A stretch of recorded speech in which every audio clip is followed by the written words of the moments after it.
السلام عليكم، مساكم الله بالخير. اليوم راح أتكلم معاكم عن معلومة في السناب، معلومة جميلة ومفيدة للي ما يعرفها. اللي يعرفها الكلام مش موجه له.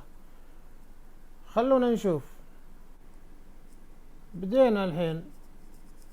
حطينا تختار أول شي تحط زي ما قلنا اللي هو مالتي سناب، تخليه اون، يعني متعدد السنابات المتعددة تخليها اون شغالة. وبعدين تبدأ تدخل على يطلع عندك هنا تحت تطق على الشاشة على أساس يطلع لك الفلاتر، تختار الفلتر وتسجل المقطع اللي تبيه. هو الحكمة من الميزة هذه انك تقدر تسوي فيلم من عدة مشاهد مدته 5 دقائق تقريبا، احسن من السناب العادي اللي هو دقيقة مقسمة الى 10 ثواني.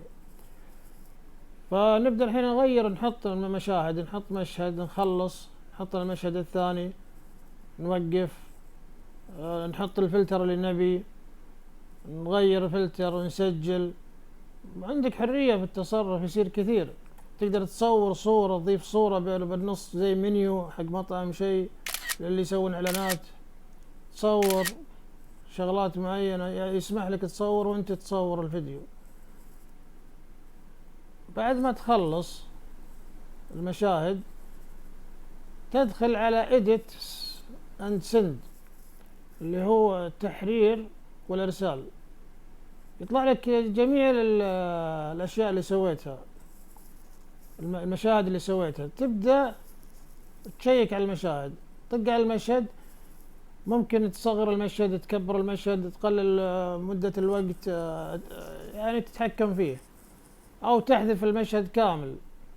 يطلع لك الاكس، طق على الاكس ينحذف المشهد كامل، يبقى المشاهد الثانية. وبعدين الله يسلمكم عندك الصور، نفس العملية. الصورة اللي ما تعجبك شيلها، الفيديو اللي ما يعجبك شيله.